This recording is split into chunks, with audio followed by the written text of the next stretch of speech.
most people don't lack motivation to do something, they lack belief. So if we don't truly believe that networking follow-up has a direct impact on the success of our business, we're probably not going to do it. People need to develop a healthy FOMO about their follow-up. So they need to develop a healthy fear of missing out on that next relationship that could have a huge impact on their business. Think about somebody in your business today that is a great partner. Like they've brought a lot of value to your business. Now think about that person going away. Okay, that is the person that you might be missing if you don't follow up with people that you meet. Once you truly believe that your follow-up has an impact on your business, then it doesn't feel like a chore. It feels more like a superpower. It feels more like something you want to do because you know it can very well have a very positive impact on your business.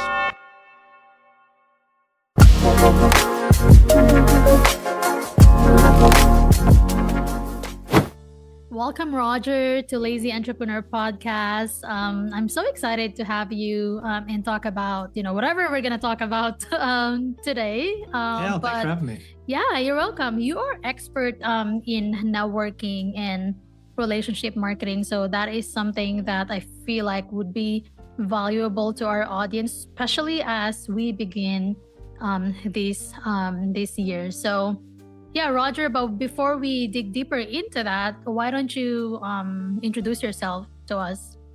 Sure. Yeah, well, my name is Rodger. My wife, Melissa, and I run a networking group called Network Build Grow. We've been a part of lots of different networking groups. We have a good mind of abundance and that there's plenty for everybody out there. And just kind of a history of kind of how we started that. Melissa, in a business she was running back around 2015, I think she knew that networking was going to be important for her business and to grow her business.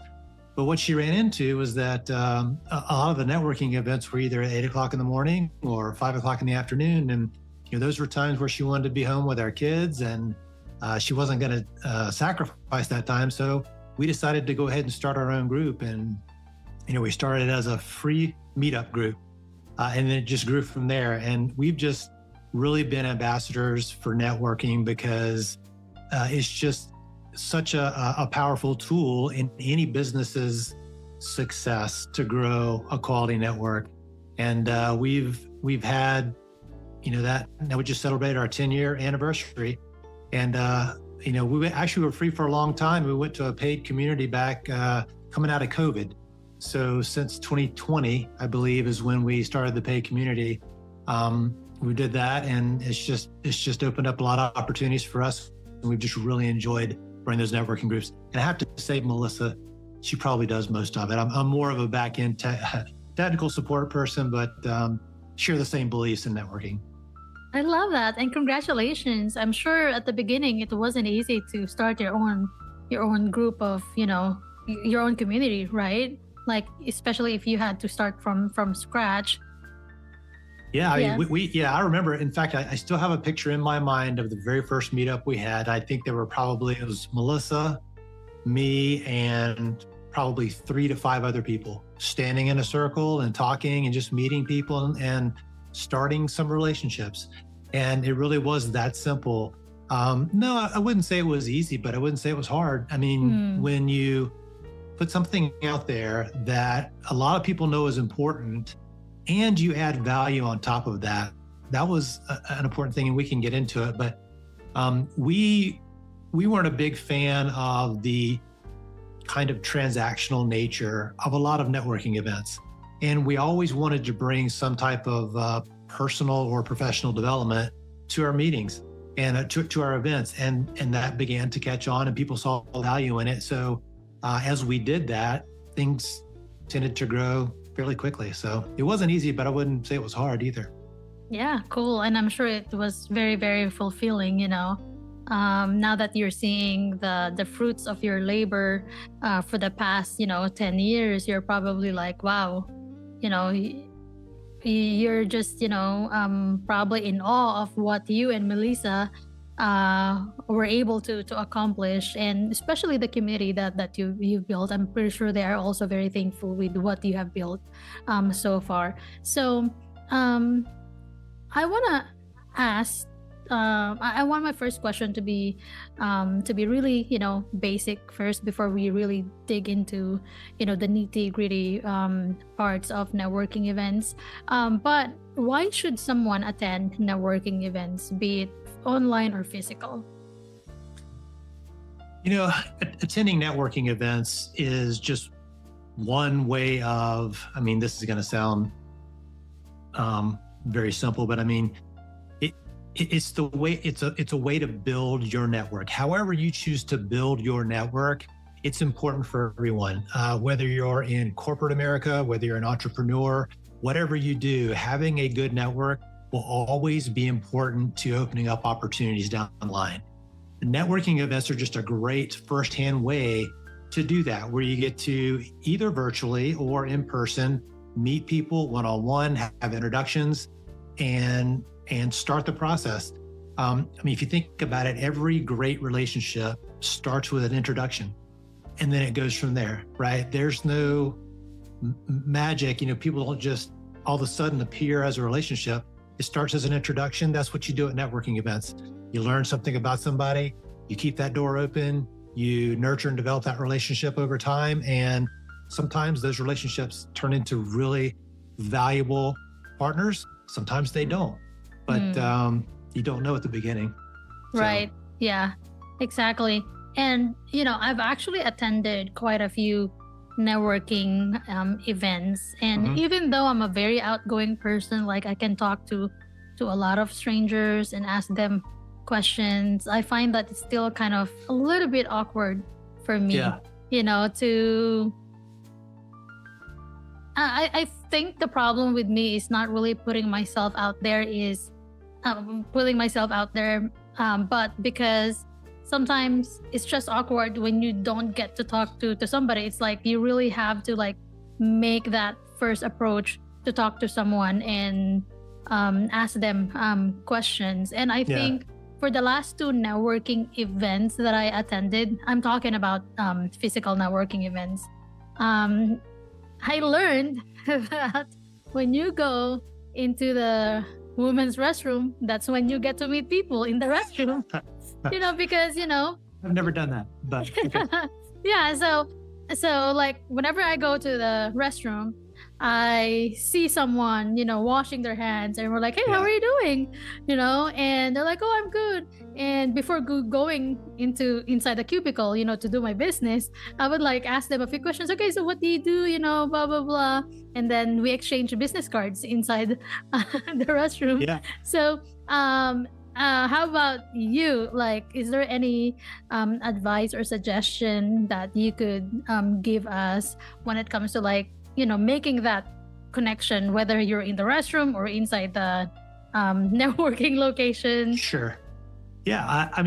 So some people are introverted, some people are extroverted. I'm more of an introvert. I think I've changed over the years. I used to be much more of an extrovert, but I find myself more introverted than I used to be. But work to your strengths. If you're an introvert, try to focus on one-on-one conversations. Don't try to butt your way into a group of 5 and participate. Maybe find that one person standing by themselves or whatever, and focus on that one-to-one relationship.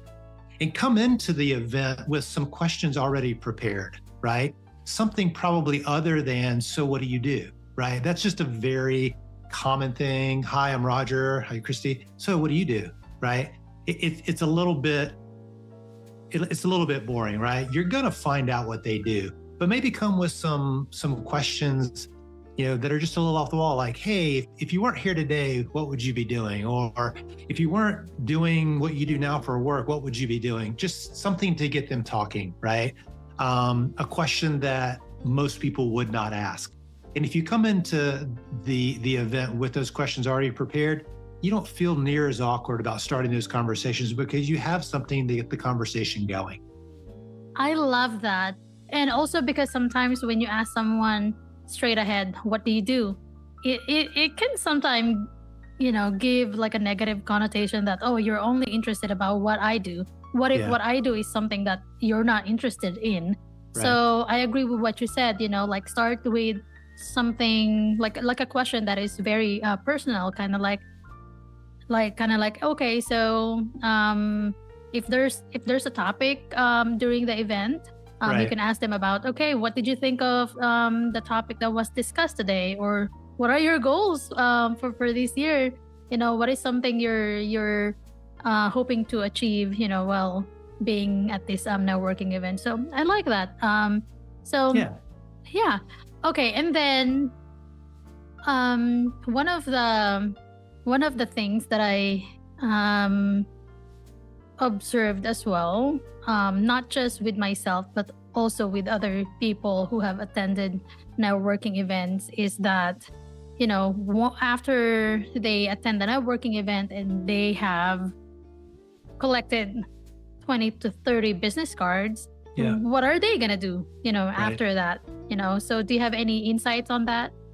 Yeah. And we could probably talk for the rest of the time on this, but it's so, what you're talking about is networking follow-up. And without networking follow-up, really the time at the networking event didn't hold a lot of value. I mean, you might meet a lot of people. You might have gotten 20 business cards, but you really don't have 20 new relationships until you start the follow-up, right? And that's where a lot of people fall down. Not for lack of maybe wanting to develop those relationships, but it's a discipline that it needs to come with the exercise of networking. If you're going to network, you also need to follow up, because if you don't follow up, then those new contacts typically will just kind of go away. They'll fade away, right? And follow up, I always encourage people to think of follow up as it's just keeping the door open to see where that relationship might go. A lot of people avoid follow up because they feel like they're butting in. They feel like somebody thinks that they're trying to sell them something, and it's not that at all. We all have kind of that natural aversion to feeling like a salesperson.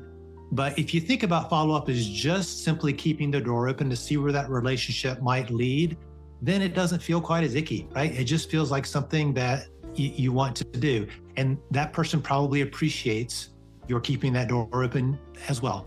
So, yeah, I mean, follow-up, this one thing that we talk about a lot in our networking conversations, some of the coaching that we do about, how to follow up, when to follow up, what makes good follow-up.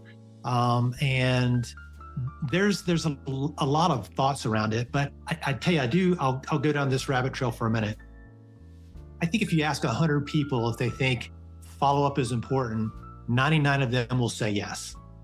But 50 of them will probably say, at least 50 of them will probably say, but I don't do it like I know I should, right? And it's interesting to me. So we started asking the question, like, why not?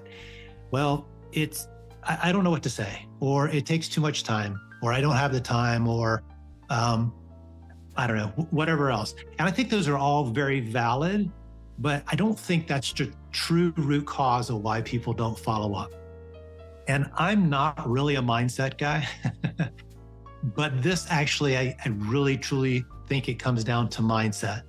And I like to quote this guy. I don't even know who he is, Brendan Bouchard, but he said something that really applies to this that I like.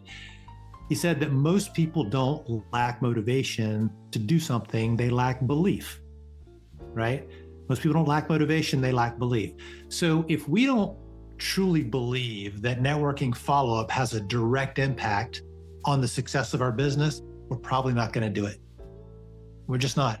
Because the minute things start coming up, like it's taking some time, I got to put effort into it, I'm not exactly sure how to do it, I'm not sure what to say, those are easy things to just kind of put away if you don't truly feel like doing them is going to help your business.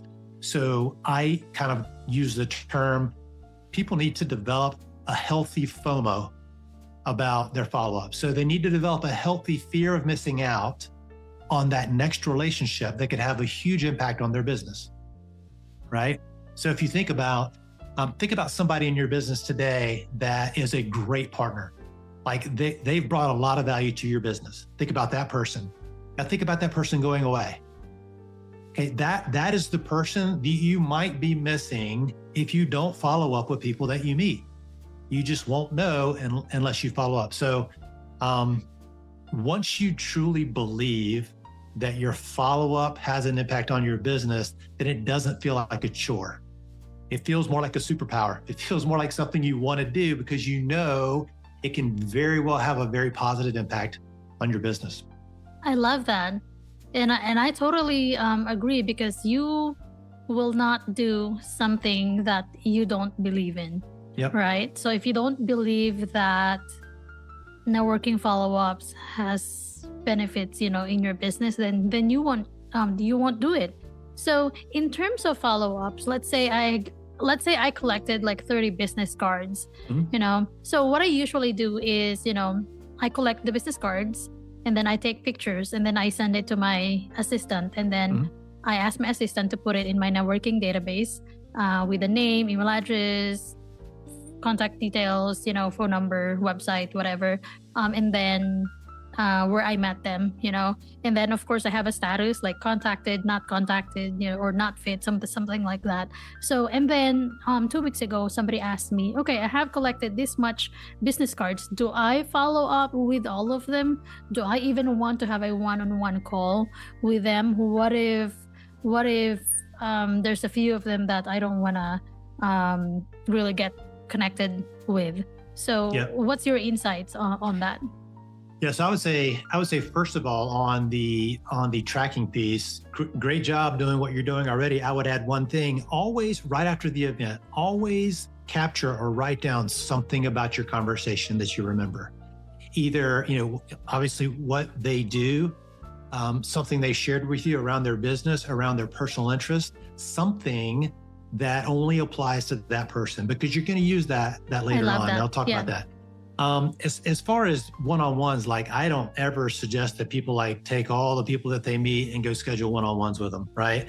Let's don't prejudge by any stretch of the imagination, right? Like, sometimes we do that in the first 2 minutes of meeting someone. We think, this is never going to go anywhere. You don't know. You really don't know that. So we have to minimize the prejudgment, right? At the same time, we're not scheduling one-on-ones with everybody. We're just going to follow up. We're going to say it's great tonight, nice to meet them. We're going to put something personal in there, maybe something valuable. We're going to keep the door open for follow-up the next time, or the next time we meet them, or maybe we start a conversation via email.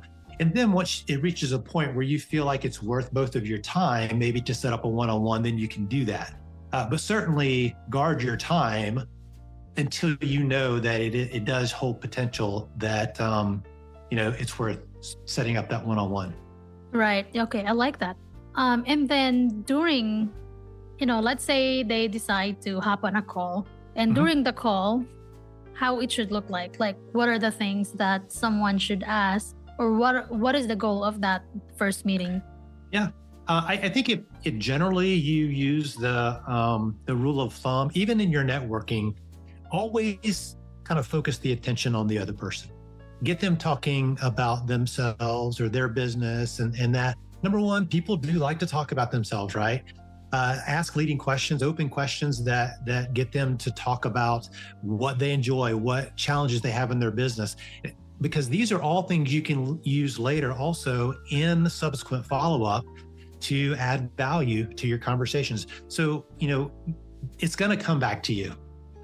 Too many people are, and we could go down this rabbit trail too, but too many people are just so wanting to talk about their business, themselves, and sell and all of that. And I think, everybody knows that's not what you do in networking follow-up. That's not what you do in networking. You're not selling yourself, right? You're trying to learn more about the other person. So I say, even in your follow-up, do like you do at networking events, and just pry into what's important to them, what their challenges are. And that start up this kind of, I want to understand you, right? And be genuine about it. And when they feel like you have a genuine interest in their success, it really skyrockets the relationship. I love that. So it's really focusing on the other person. I have a funny story with regards to that. Yeah. So I did have a one-on-one meeting with this person that I met at a networking event. And so I'm the type of person who just asks a lot of questions. You probably know that by now. So so we meet, so we met, and then I'm like, oh, hey, how are you doing? Blah blah blah. Then I asked about, her day and all that, and her business and all that. And then it ended with silence. I was hoping for her to ask me about myself, because I kind of want her to also get to know me, right? Right. So it ended up me asking her a lot of questions, and then I was waiting for that moment for her to return the favor of her asking me questions about myself and my business. And so she didn't. And so Sure. I was just like, well, about me. So I just went ahead and talked about myself after I asked her questions. So Yeah. in that case, what's your insight, Right. advice? So now, granted, I don't know who this person is, and I don't know what his or her intentions were, but there are some people that, like, if all they're focused on is themselves, maybe that's not a great relationship for you, right? It could be, they could be a great resource for you, but let's say you're looking for referral partners. If you've got somebody that only talks about themselves, they're probably not a good referral partner, right? Because they've shown no interest back in what you do. They may be a great resource. If I need a web designer, if I need, whatever, something that I need for my business, and this person can fit that, then maybe I want to keep that conversation going. But if I'm specifically looking for something like a mentor or a referral partner, strategic alliance, and it's somebody that never really shows any interest in me, well, maybe that's not the right relationship. Every relationship's not going to work out. Maybe it could, but you can start to be selective with what you're looking for. I love that. I love that. Okay, and then when it comes to doing sales during your first meeting, so I have a rule that I'm not gonna sell during our first Good. meeting unless this person is really interested in in knowing our services and our pricing. So what should someone do if the other person asked, can you walk me through your services, kind of like asking you to do the discovery call Yeah.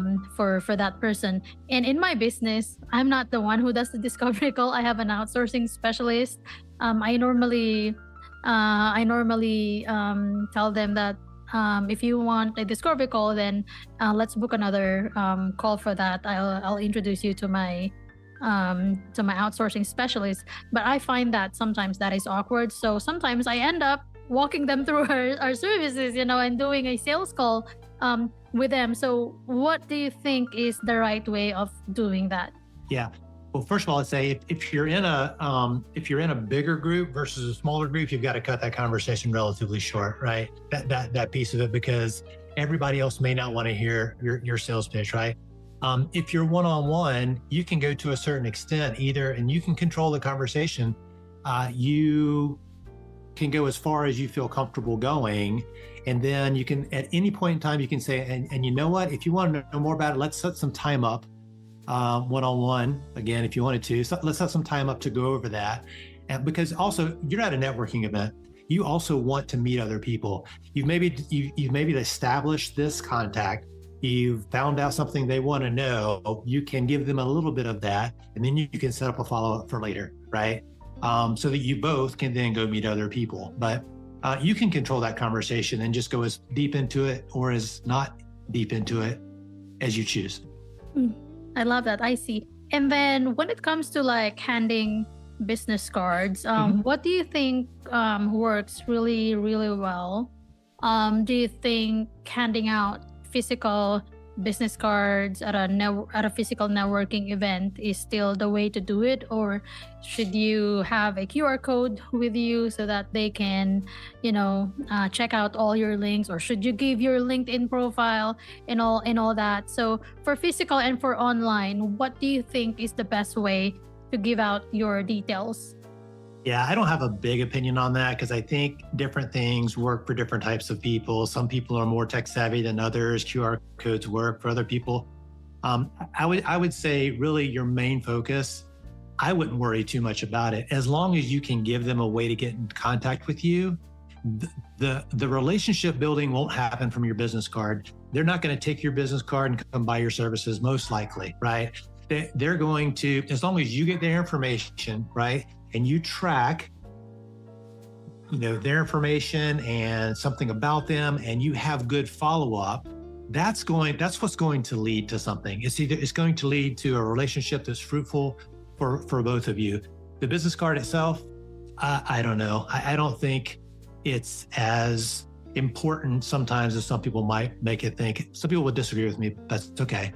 I'm more along the lines of however you can then subsequently build that relationship is going to pay dividends much more than how they take your information, because then it's completely up to them what they do with it, right? Follow up is something that's completely in your court, and you can make sure that it happens. But I will say, when we talk about follow up, the one thing, there's two things you have to do. We've already mentioned one of them. The first thing in your follow-up is you've got to stand out by making it personal and or valuable over time. Because if I said, hey, Kristy, I sent you, if you got an email from me that said, hey, Kristy, it was great meeting you at the huddle. Let's keep in touch. I mean, what would you think? I mean, yeah, he did follow up with me, but that's about the extent of it. He sent that to 50 other people. He might not even have written it, right? Kind of a thing. Maybe he had AI write it for him. I don't know. But now it's just like the rest of the follow-up noise. But if I said, hey, Kristy, it was great meeting you at the huddle. I really appreciate what you told me about some tips on how to use VAs. I think I'm going to try some of those nuggets out. Let's keep in touch. I can only send that to you, right? Now you feel like I was following up with you and not 50 other people. And then I'll add one more thing. If I said that, and at the very end of it, I added, I know we just met, but if you're looking for anybody specific, a type of person that I might be able to connect you with in my network, let me know. I'm happy to do that. Now I've added value. So in 3 sentences with a first follow-up, I've been personal and I've been valuable. And I will stand out over other people that just send those generic follow-ups every day of the week, right? So you've got to be personal at a minimum, right? The other thing you need to do is something you're already doing, which is track it.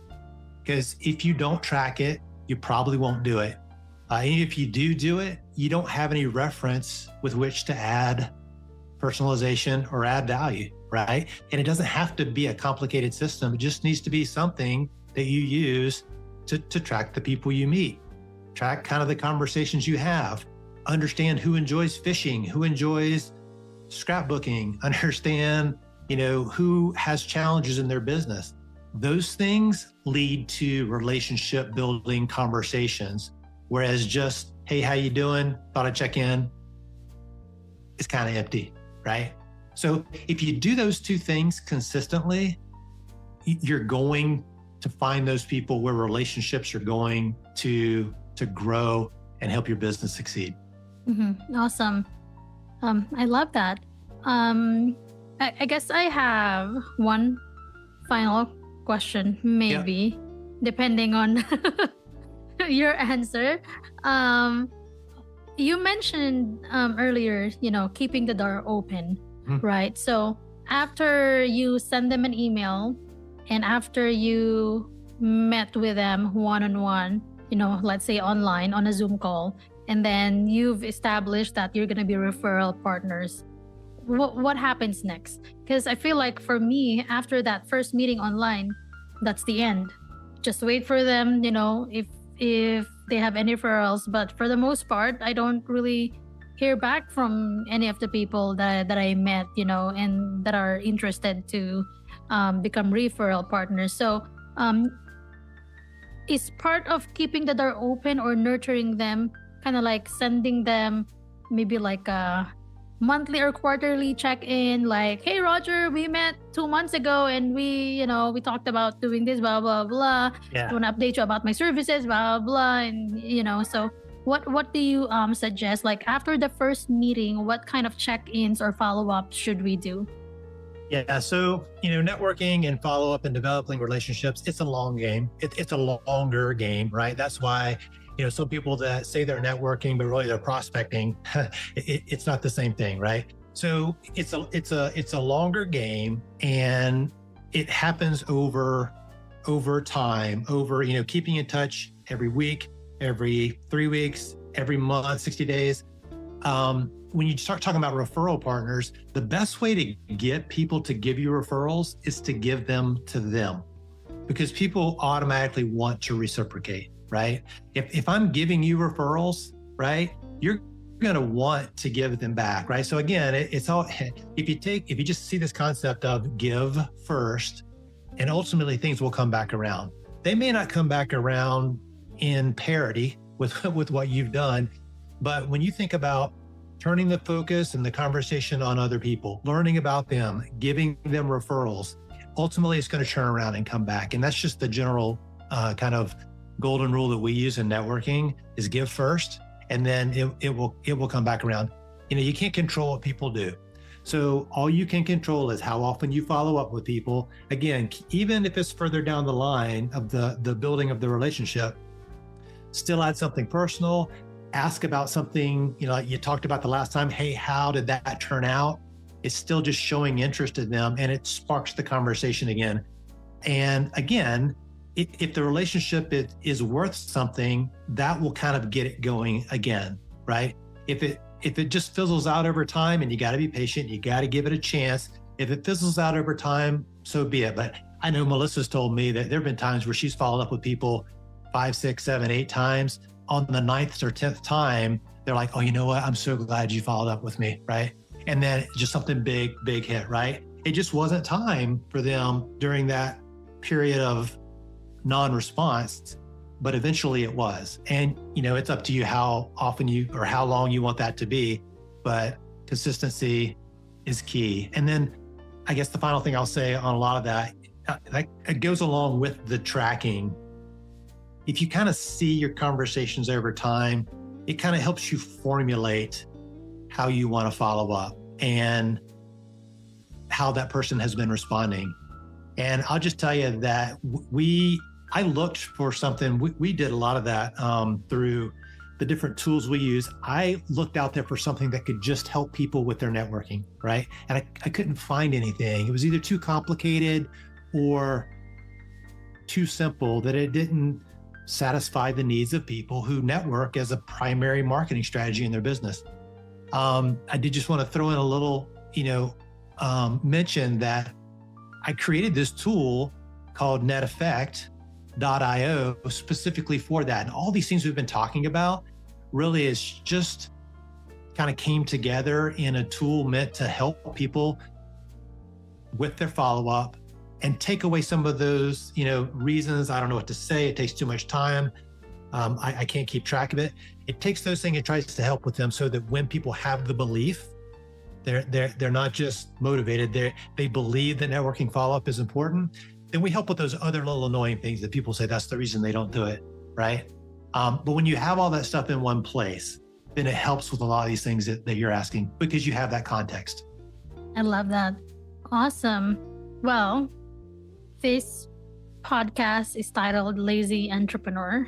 So I would love for you to share, what is your lazy way of doing business? Not literally lazy, but your most efficient way of doing business so that you can get freedom and flexibility in your life. Yeah, well, I'm for those that know me, they know that I'm a big proponent of technology. So my kind of lazy way of working is to get technology to do as much of it as I can on things that are repetitive, on things that, it's this idea of not having to keep everything up here, because I've got tools to help me with it and help me remember things. It helps me do things. We've got automations in our marketing automation software. We've got ways to, I say automate, but it's follow-up is very personal. You don't want to completely automate follow-up, but you have ways that you can make it easier for you. So my lazy way of doing things is having technology work for me. But I will say, every time I mention technology to people, the next words out of my mouth are also, if you're going to use technology that works for your needs. If somebody told you need to use this tool, well, you could go use it, But if it's not meeting your needs, it's just technology, right? It's not helpful. So if you are looking to use technology, just make sure that you clearly define what problem you need that technology to solve, and then go find someone that will do that, right? Otherwise, you're maybe just setting yourself up for some frustration and some inefficiencies because it's not meeting those needs. Right, exactly. I love that. Okay, so my previous guest left you a question, and that question is, if you could tell your younger self about business, what would it be? Tell my younger self about business, what would it be? Yeah, I would say it's really this topic we've been talking about, because I grew up a lot with the idea around education, which is very important. And all these things. What I didn't grow up with was the notion of growing a network until much later on in life, right? I'd heard about having networks and just networks in general. If you're in corporate America, your network within your company, your network with people in other companies, right? Those bring opportunities for maybe your next role, your next job. If you're an entrepreneur, obviously your network can be anywhere from referral partners to mentors to resources, all of that. I did not know how important building a network could be. So I would tell myself, start early, start in your teens, your early 20s, build a network, whatever that network needs to look like, right? But start building a network, because it absolutely, beyond the shadow of a doubt, will pay dividends as you go on in life. I love it. Thank you so much for that wonderful answer to that question. And now it's your turn to leave a question for my next guest. Yeah, I would like for your next guest to answer the question, how do you keep perfection from being the enemy of progress? Because, and I say that because I've struggled with that in many places, right? I'm this guy that likes to have things just right. I asked Melissa, just buying things online, I have to research it to death, right? I've got to get the perfect thing at the perfect price. You bring that into a business situation, you're thinking, when's the perfect time to follow up? There's not one. It's now. Now's the perfect time. Like, when's the perfect time to do this?